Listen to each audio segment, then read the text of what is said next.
உம்மை விட்டு எங்கே நான் போவேன் என் தேவா, உந்தன் அன்பில் என்றும் நான் வாழ்வேன்.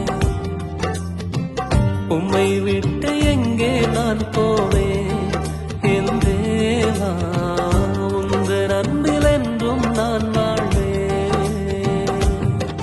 என் கண்மலை என் கோட்டையும் என் துருகம் நீரே, நான் நம்பிடும் என் கேடகம்